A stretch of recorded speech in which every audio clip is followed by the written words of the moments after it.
It's Liberation Day, folks. It's Liberation Day. With his America First agenda. Breaking news, Apple announced it's going to work with Foxconn to build a server factory in Texas by 2026. The company says it is now planning to invest $500 billion in the U.S. economy. The CEO of SoftBank pledging to invest $100 billion in the U.S.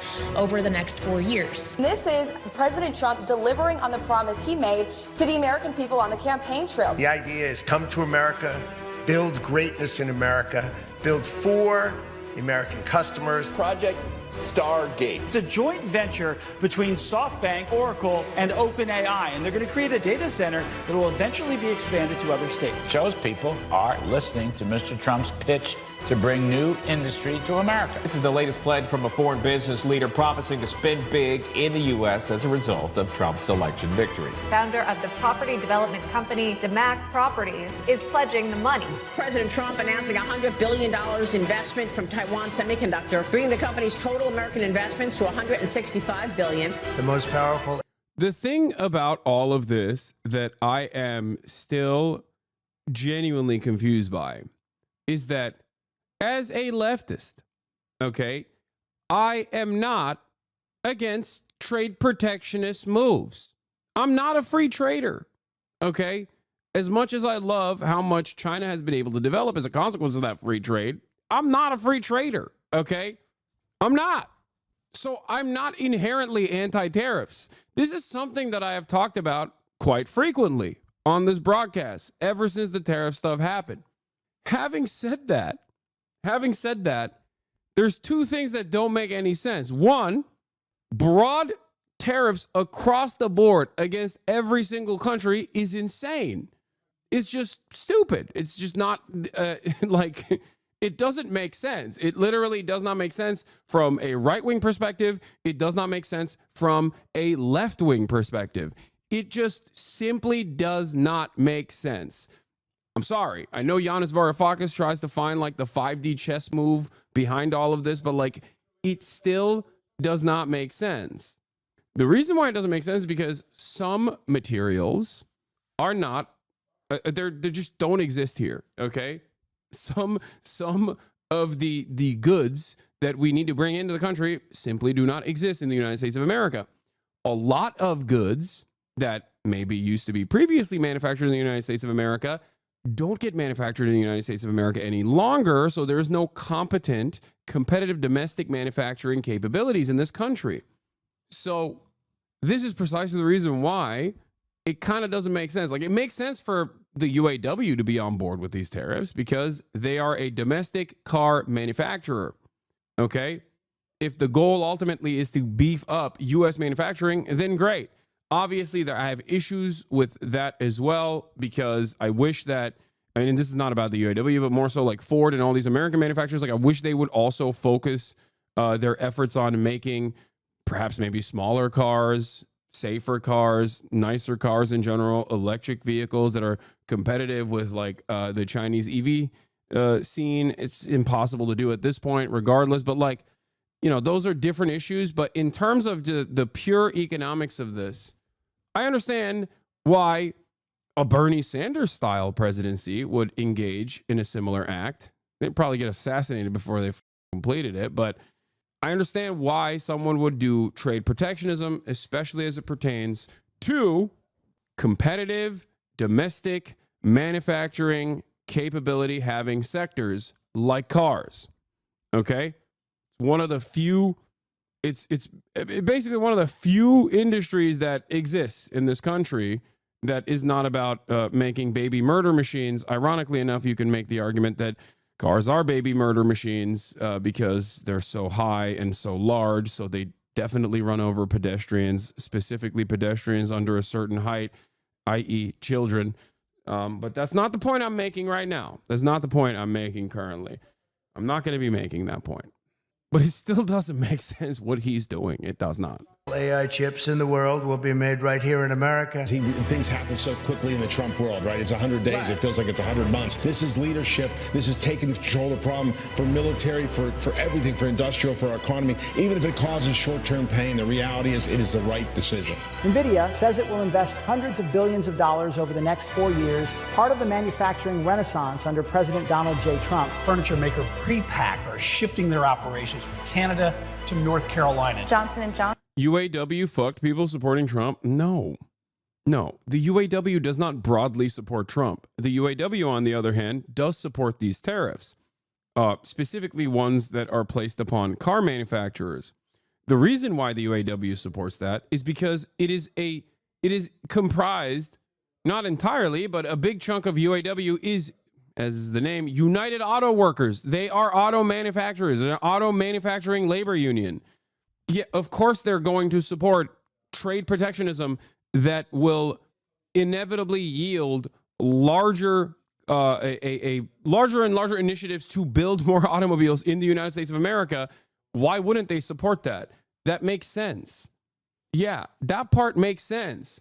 I don't even have necessarily an issue with the automobile tariffs in general. Will it lead to price increases? Yes. Unless you also force these companies not to increase their prices. I don't know if Donald Trump is going to be able to do that. Who knows? Okay. And then you have a potential capital strike. There's just a lot of complications here because any kind of inherently anti-profit initiative that you engage in a country like the United States of America is going to have a lot of backlash and a lot of issues. Okay. Having said that, this right here, like what he's doing is the weirdest way to implement these tariffs because they're broad tariffs across the board, country by country. It's not even sector specific. It's not industry specific. It just does not make sense. Johnson says it will invest more than $55 billion in the U.S. over the next 4 years. Hyundai announced a $20 billion. It especially doesn't make sense because we're talking about Donald Trump. Now, Donald Trump obviously is an anti-NAFTA president. He ran and successfully won because he was anti-NAFTA. And then when he did actually win the first term, he basically did NAFTA too. He continued free trade with Canada and Mexico. Ironically enough, Trump too, he has a different attitude now. Okay, because he did that. He did another version of NAFTA when he was the president. That was the first thing that he implemented. Okay, the USMCA. Now, what's interesting about this is this time it seems like he's trying to go against that. But it doesn't make sense as to why he would go against that because you're a right-wing guy. Like, why are you anti-free trade? It's shocking. I'm anti-free trade. Trump shouldn't be. But even when he's anti-free trade, he's not even anti-free trade in the appropriate way. He's still anti-free trade in a way where it does not make any sense. It especially doesn't make sense when you consider the fact that Donald Trump also is not pro-labor. He's not pro-labor unions at all. He literally stopped the collective bargaining capacity for 1 million plus federal workers a couple weeks ago, like 2 weeks ago, he did that with a stroke of a pen. It's crazy. Investment. With your leadership, Mr. President, Hyundai Motor Group is proud to be a stronger partner in America's industrial future. This is the automobile industry. Could you explain your view on free trade? I think that collaborative trade is great. It's fantastic, but obviously a big part of why American manufacturing output was eviscerated, with the exception of, like, I guess, national defense. And even then you have a lot of cutouts where you can work with American allies, which happens to be the entire country. I mean, the entire planet, with the exception of, I guess, like China, Iran, Cuba, and a couple countries like Venezuela. Like there is no manufacturing base in this country. There used to be. It's important to have factories. Look at Germany. Do you see what I'm saying? Look at Germany. Why is Germany still the industrial powerhouse that is the economic engine that drives the European Union? It's because they still have factories. They still have jobs. They still have things that they're building. And obviously, it isn't lol. Wait, what? Dude, no? Okay. I don't know. I don't know what would be the the industrial heart of Europe in that regard. Germany is losing. Yeah, no, I know Germany's losing. That's not my point. That's not what I'm saying. Shut up. Oh my God. That's a different sentence. I never said Germany is growing all the time and it's great. Okay. The German economy is great. I said Germany as it stands is still very much the industrial powerhouse of Europe. It is the economic engine that drives Europe. And the reason for that is because they still have manufacturing capabilities. But my point is that ultimately NAFTA and these kinds of free trade agreements eviscerated, they destroyed the American working class. They did. And that built a lot of resentment against the Democrats, who were seen as being responsible for implementing these free trade agreements, ironically enough, even though it is a uniparty principle. And it was certainly backed by the Republicans initially. So for that reason, Donald Trump was able to develop a lot of clout amongst these non-college educated white working class individuals who haven't really had a good paying job in decades at this point. Okay? That's what destroyed this country's manufacturing capabilities, because there was not necessarily capital flight, but I guess you could consider it capital flight. They moved their manufacturing to China. They moved their manufacturing overseas. Now, trade protectionism is a necessity to ensure that does not happen. It should have happened back then. Of course, it never did. And multiple decades later, after you have designed this global web, of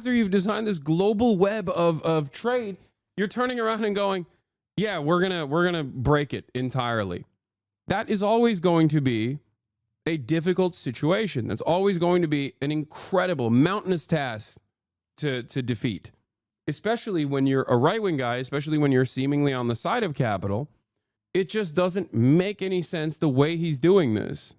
I don't know if he is capable of undermining China as like the industrial hub by making, by trying to bring back manufacturing into the United States of America. I like the idea of bringing back manufacturing into the United States of America. I literally use domestic labor union manufacturing with my merchandise. Okay. I am a socialist. I'm a leftist. I'm pro trade unionist. I'm anti-capitalist. Of course, I like American manufacturing. I want American manufacturing to grow. I want there to be competent, competitive, domestic manufacturing in this country with good paying labor union jobs with good benefits. That is the whole project. Okay. Now, because of that, I'm not going to immediately say tariffs are bad. Ironically enough, as I have said time and time again since Trump announced that he was going to do, tariffs over and over again. The problem with Trump's tariffs is not that he is implementing tariffs across the board. The problem with Trump's tariffs is that he's doing it for seemingly no real reason, and he's doing it with no competent manufacturing output at the domestic level. So for the UAW side, it makes sense. But if you look at anything else, or even if you look at certain car parts or certain goods that are necessary for cars to even be built, like all of a sudden you're beefing up the prices. You're immediately boosting the prices across the board, because everything in this current global web of trade, everything, even without free trade agreements with like Canada or Mexico, still crosses many different borders before they come to the United States of America. Now those plants largely have stopped and they're moving them to our country. Honda is building one of the biggest plants. The trade story is certainly picking up speed here and pushing more countries to... I think one of the biggest ironies here is that this is the one thing that will cause Americans to rise up and take up arms against the current administration, no matter who is running the show. Even Donald Trump, who is a cult, right? You cannot touch America's treats. Treats have to be affordable and accessible. That is the one thing that you cannot touch. And this actually touches the treats. J.D. Pondon says treat rights will suffer. Permanent first world genocide, says J.D. Pondon. No more treats. The suburbs will cry tears of blood. That's what he's doing. The secondary benefit of the mass tariffs implemented, of course, is that he would be eviscerating his favorite sector. The number one industry for Trump supporters is, of course, what? Trump merchandise. This destroys that sector entirely. Okay. And I like that. I appreciate that. I'm sorry. Get mad at me. Say I'm being petty, but I think it's awesome that he is personally going up to his super fans and saying, you're going to die. You're not going to be able to feed your children any longer. Okay. And I think that's very funny. I'm sorry. If you made a living selling Trump merchandise that you're doing drop shipping off of from Chinese factories, and Donald Trump just slaps you with a entry fee that you need to pay now, and you have to raise the price of your ugly ass Trump shirts $35, okay, by $35, and now nobody in your podunk town wants to purchase them anymore because they're far too expensive. Yeah, sucks to suck, big dog. Gotta close up shop now. Don't have to see 11 ugly ass Trump merch stores every time you're passing by one of these flyover states. Yeah. Sorry. What's going to happen to the hog shops? What's going to happen to the hog shops? But yeah, the one thing that people care about is their bag, okay? And you're up the bag big time. And he knows he's up the bag big time, which is why he's doing the tariffs announcement after the market closes, which is pretty funny. To make these bigger investments. It's another example of the Trump effect. GE Aerospace announcing a nearly $1 billion investment into American manufacturing. Eli Lilly announcing plans to expand its manufacturing here in the United States. $27 billion additional spend, bringing our total to more than $50 billion. The money's rolling in, and this is in the past 60 some odd days, Charles. These are deep-pocketed folks who want to have a relationship, and it's just smart moves. We are CMA CGM, one of the leaders in shipping and logistics around the world today. Dude, I love that he has not stopped having that ugly ass Gulf of America poster. It is so perfect. It is such a perfect demonstration of Trump. Okay, all optics, no motion. Every time he does have motion in a direction, it just like breaks things beyond repair. And then he has to go back and fix it and then go, see, I fixed it. It's fine. Well, you broke it. You broke it first. And the only area where he has like any sort of optic victory is renaming the Gulf of Mexico to the Gulf of America. That's it. And he's so proud of it. He just shows it in front of Kid Rock and every other goddamn world leader that comes in. We are investing $20 billion. Foreign leaders from around the world, investors from Silicon Valley to Wall Street to Main Street have confidence again in our economy and our markets and in President Trump. The Trump effect this morning, a string of massive wins for American manufacturing. The numbers speak for themselves. Wisconsin-based Clarios is putting up $6 billion to expand its American operation. And what's driving these decisions? Well, President Trump's aggressive Made in America policies and his commitment to bringing industry back to American soil. This is exactly what Trump promised. America First is back. That's right, baby. So there it is. I mean, as I've told you, this is J.D. Pondon. This is permanent first world treat the right genocide. Okay, it's happening. He's doing it. He's doing it. He's doing it. The mad lad. It's Liberation Day. I hope you feel liberated. President Trump set to announce a sweeping new round of tariff sales taxes that will have a huge impact on consumers and the economy. Rebecca Jarvis is going to break that down after this report from Chief White House correspondent Mary Bruce. Good morning, Mary. Good morning, George. Well, after weeks of uncertainty and anxiety, in just hours here, President Trump is finally set to unveil his most aggressive tariffs yet. He says they will restore fairness to the global trading system and ultimately grow the U.S. economy. But economists warn American consumers will pay the price. This morning, the country and the world bracing for impact as President Trump prepares to unleash reciprocal tariffs on America's trading partners, what he's calling Liberation Day. What they do to us, we do to them. But it remains unclear what exactly the president will announce today. The scope of these tariffs and which countries will be targeted still unknown. He's with his trade and tariff team right now, perfecting it to make sure this is a perfect.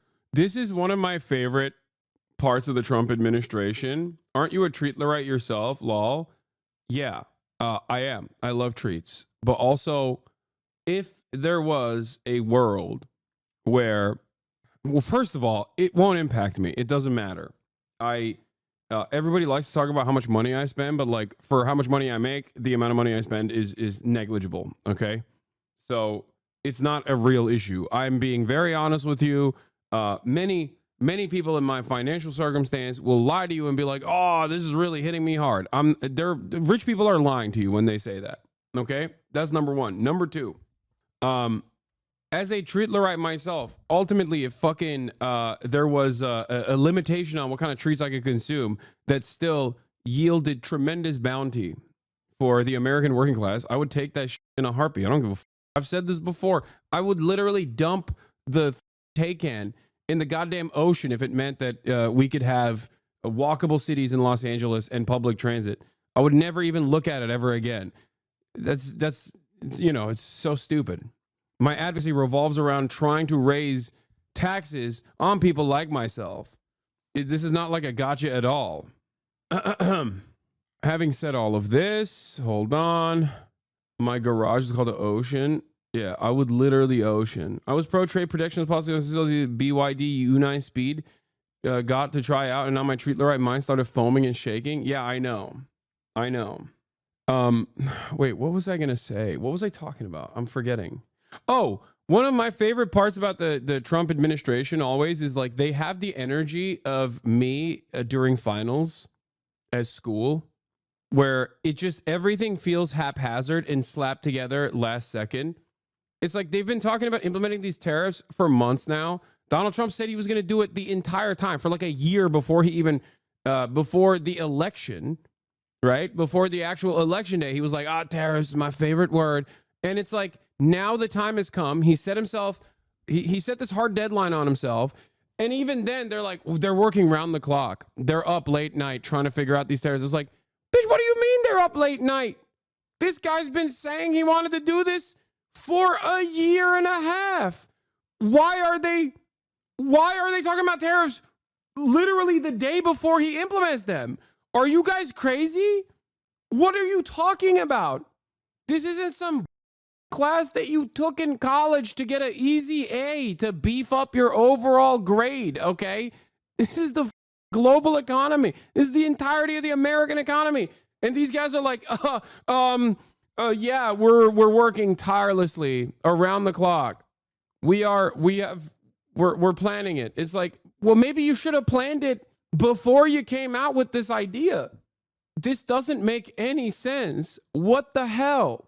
Perfect deal for the American people and the American worker. The uncertainty is injecting fresh concern into an already jittery stock market, as economists warn American consumers. More than Biden did in his whole term, though. That is hilarious. Okay, first of all, I love the cope from Republicans. I know this chatter is joking, but like, no, that's not the case. Okay, I'm sorry. If anything, the issue with the Democratic Party is that they don't do enough of this. There's a balance here, okay? Sometimes you do have to break things and move fast and then pick up the pieces afterwards, especially if your direction is appropriate, especially if your direction is pro labor unions, pro working class, right?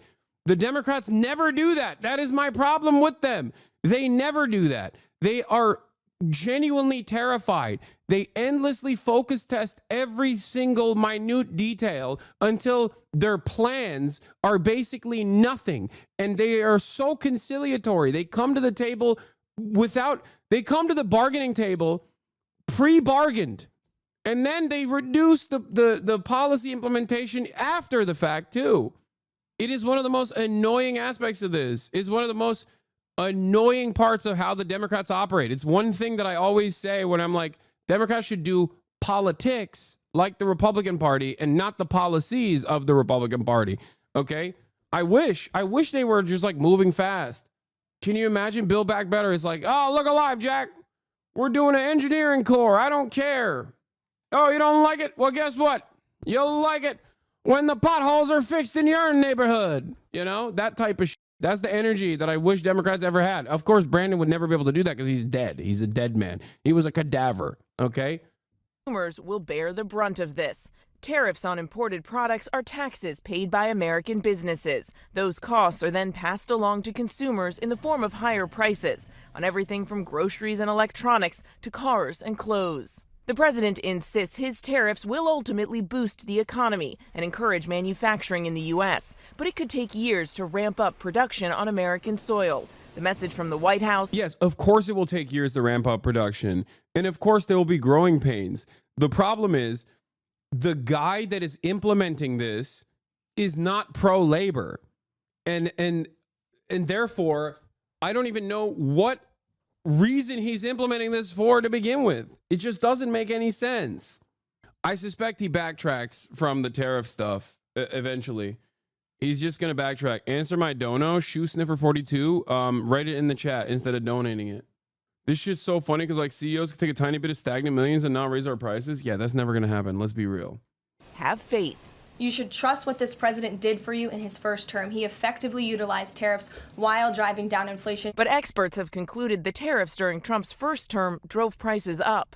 The president sees these new tariffs as a means of economic redemption, a way to punish countries that he feels treat the U.S. unfairly. Many countries have taken advantage of us. He has acknowledged Americans could feel some short. I've been avoiding the news. How do I do self-care to stay aware?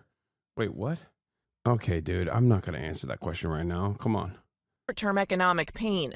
The big question, how long will it last? Consumers now rattled and racing to make big purchases like cars before the tariffs hit. This weekend alone, I think we sold and delivered probably about 40 cars, which is 20-30% above. Yeah, what's funny about this also is that it has led to a short-term boost. Now, obviously, car prices are immediately going to go up. Ironically enough, it's going to go up regardless because of the tariffs, even if their inventory is not diminishing. Like a big chunk of the inventory that they have so far pre-tariffs, they're going to burn out of. But in that process, these guys are going to take advantage of the commotion. They're going to take advantage of the chaos. They're going to pump those numbers to the best of their ability. That's the other side of this, because no one, and I mean no one, cares about their fellow neighbors, okay? They only care about this. Thank you, Perry Plays, for the 10 gifted subs. So it's already, it will have an inflationary effect even before the tariffs are implemented. Of normal. In Brooklyn, New York, Robert Samuel decided it wasn't worth the risk to wait. Yeah, I was going to purchase a car later down the line, but now that it's been updated with these tariff prices affecting us, I decided to come in today and leave with one of them today. And the president will finally unveil these tariffs here in a Rose Garden ceremony at 4 p.m. after the But a lot of people buying new cars are rich bastards. Dude, what are you talking about? Like, think about the entire economy, dude. There's like 330 million people on this in this country. Not every single person that's buying a Honda Civic is a rich bastard. Okay? Like, everyone needs a car, unfortunately. It's not. What are you talking about? Oh, Jesus. Markets close. We are told they will go into effect immediately, George.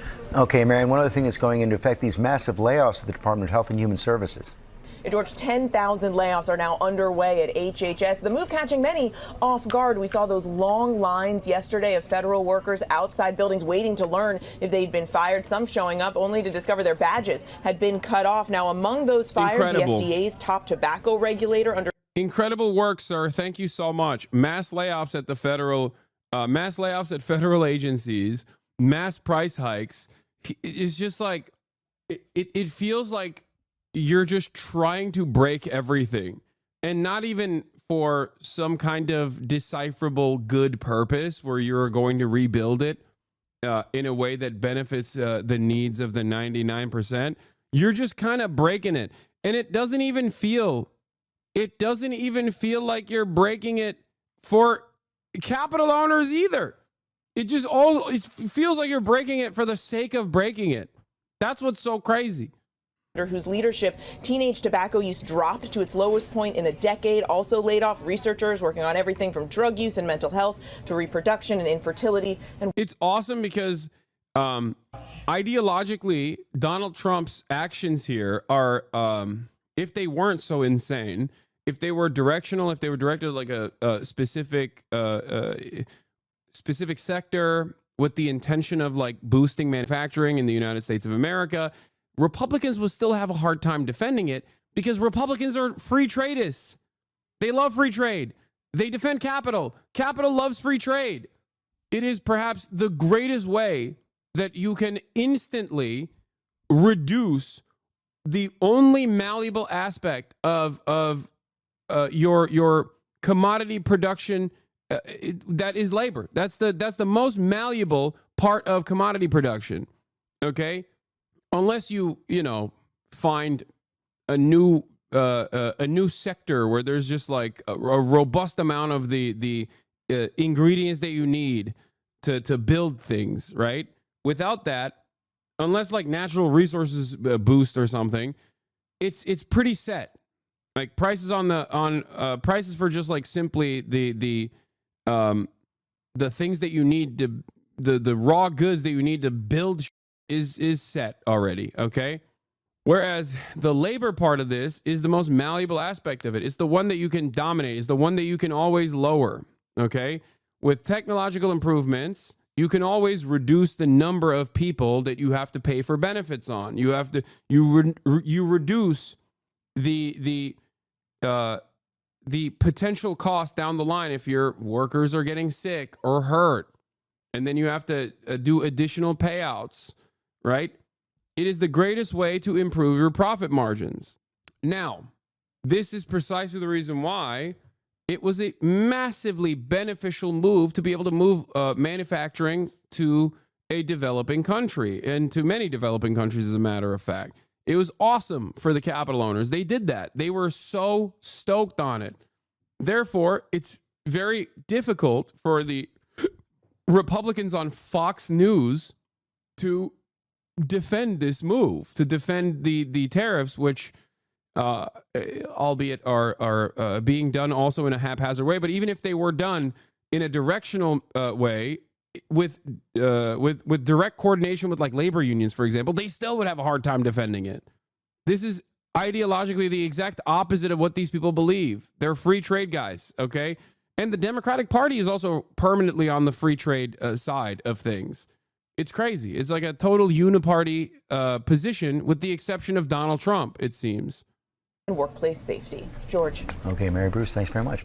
Turning now to some very rare good news for Democrats. A clear victory for their candidate, Susan Crawford, for a crucial seat on Wisconsin's Supreme Court.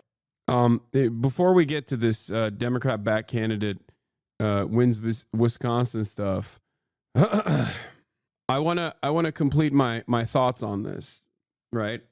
I wanna complete my thoughts on this. Part of the reason why they're doing tariffs, another signaling of xenophobic nationalism, the underpinning of the entire administration. I mean, that part I kind of get. When you make that argument, I kind of understand it, because like it doesn't make sense otherwise for someone like Donald Trump specifically to be, what Project 2025 admits tariffs are a failure, page 801 to 802. Yeah, it's one of the aspects of the Trump administration that like virtually everyone on the right despises. I'm not saying I disagree with you, but what does it matter what the uniparty stance is if we can't point out any real counter movement? What do you mean? He gets to walk a thin line of claiming we're bringing manufacturing jobs back, but then gets to please capital owners by making sure unions are gutted and will have no bargaining power for the few jobs that will now be automated. Yeah, I think if I were to dive into Trump's mind for a brief moment and try to understand where he's coming from, perhaps it is because they want American manufacturing to return because of national security concerns against China. Because if China were to ever, God forbid, shut off the trade faucet to the United States of America, we would collapse. We would collapse overnight. Maybe that's part of the reason. Maybe another part of the reason is because Trump does want to boost the American economy, or at least like jobs, boost American jobs. It's probably the first thing more so than the second thing. What is this? Read the bottom of As opposed to travel with the kind of non-reciprocal tariffs that American manufacturers often face, the MFN tariff for automobiles applied to the U.S. only 2.5%. In contrast, EU charges 10%, Communist China 15%, Brazil 35%. Similarly, while the U.S. applies an MFN tariff rate of 6.2% on the rice it buys from Malaysia, Malaysia applies an ad valorem equivalent tariff of 40% on rice from the U.S. Meanwhile, European milk producers are shielded by 67% tariffs, while American milk producers benefit only from a 15% tariff on foreign imports. Wait, this seems like they are on board with the challenge one. Unfair and non-reciprocal trade is institutionalized in world trade rules. Communist China. No, this seems like they're on board with it. Non-reciprocal tariff rates under most favored nation rule. Anyway, let's go to 801. Page number 801. Right? That's the one you wanted me to go to. Let's see what they're saying on Project 2025 on this. Repeal the Jones Act, century-old Buy American maritime law that has decimated the U.S. shipbuilding industry. Work with Congress to restore the President's Trade Promotion Authority, which would expedite the negotiation of trade agreements with the United Kingdom, Switzerland, Taiwan, European Union, other allies. Restore the World Trade Organization's dispute resolution process to full strength. Create a successor to the World Trade Organization, assuming that it has been fatally wounded, that is open only to liberal democracies. This would prevent authoritarian countries like China from abusing the organization for their own ends.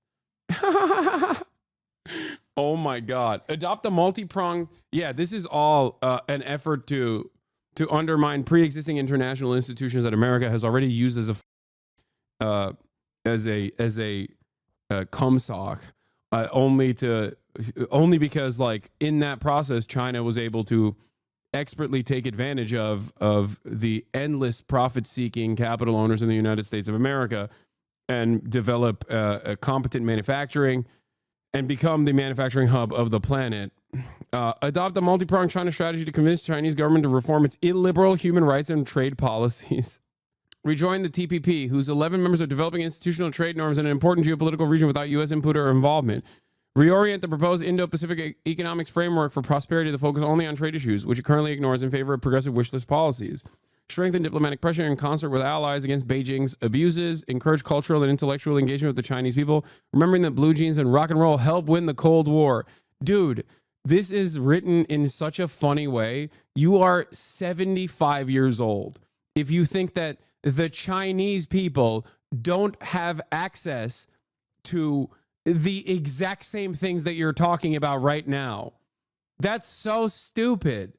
The entire reason why a similar Cold War cannot happen with China as opposed to Russia is because of the intricate ties that we here in the West have with China and vice versa. They buy our shit. They manufacture our shit. They sell our shit. They sell it back to us in ways that the USSR did not do.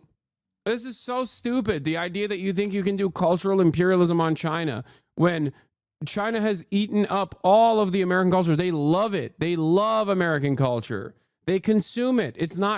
They're not sheltered from it at all. They consume it. They like it. They enjoy it. But you know what else they enjoy? China's prosperity on the global stage. They definitely enjoy that. Tariff relief. When people try something repeatedly and it still doesn't work, they should stop doing it, especially when the consequences turn out to be just what the conservative economists have long predicted they would be. With tariffs, I accidentally clicked on it and skipped all the way out here. God damn it. Okay. We're reading Project 2025, chat. Okay. Tariff relief. With tariffs, the proper reform is not only to get rid of the individual tariffs that have backfired, but also build institutional safeguards against future abuse. We are 5 years into the biggest experiment with tariffs since the Great Depression, and the results are in. The new tariffs raise consumer prices for ordinary Americans by about $1,200 per household every year, and benefit only a small number of special interests. Steel and aluminum tariffs enacted on national security grounds angered allies. Beijing made not a single substantive reform in response to the 4 rounds of tariffs plus an attempted phase 1 agreement. Wait, they spent the past 30 pages glazing Donald Trump's initiatives only to dispute it immediately. This right here is just undermining the past 30 pages of being like, Mr. President is glorious. He is going to do fantastic things by destroying the World Trade Organization, only to rebuild it just for liberal democracies like ourselves. You know? Response to 4 rounds of tariffs was an attempt to phase one agreement. The Biden admin has left the tariffs in its place and is expanding in the pursuit of progressive policy goals. The first order of business for the new admin that is focused on American workers and consumers is to repeal all tariffs enacted under Section 232. Wait, what? I'm so confused. So they're saying repeal the tariffs? The second order is to require Congress to pass legislation repealing sections 232, 201, and 301. The U.S. Constitution places all taxing authority with Congress and none with the president. Congress used those provisions of law to delegate some of its taxing authority to the president because it was having trouble passing clean tariff legislation in the 60s and 70s. Congress faced a problem of collective action in the 1960s. Repeal specific tariffs and put global ones. Ironically enough, specific tariffs are smarter than global tariffs. That's my point. Directional tariffs in order to boost domestic manufacturing is smart. It makes sense. It is a long-term good thing. Not to say that like the previous administrations were doing that, for the record. I'm not saying that at all. I don't think that they were doing that. But it's ironic that Trump is, or Project 2025 wants to repeal smarter tariffs, I guess, in comparison, to make it like universal. And I guess my point is, if you sanction everybody, you technically are sanctioning just yourself. If you tariff everybody, you technically are just tariffing yourself. You know? Do you see what I mean? America has caused a secondary market to organically develop as a direct consequence of SWIFT, and not only just SWIFT, but also these sanctions regime that they greatly beefed up from Barack Obama to Donald Trump 1 to Brandon and now Donald Trump 2. They've sanctioned the entire planet, basically.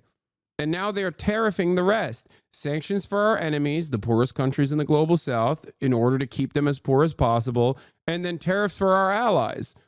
Okay, then you're just alone. That's it. That's the final process here.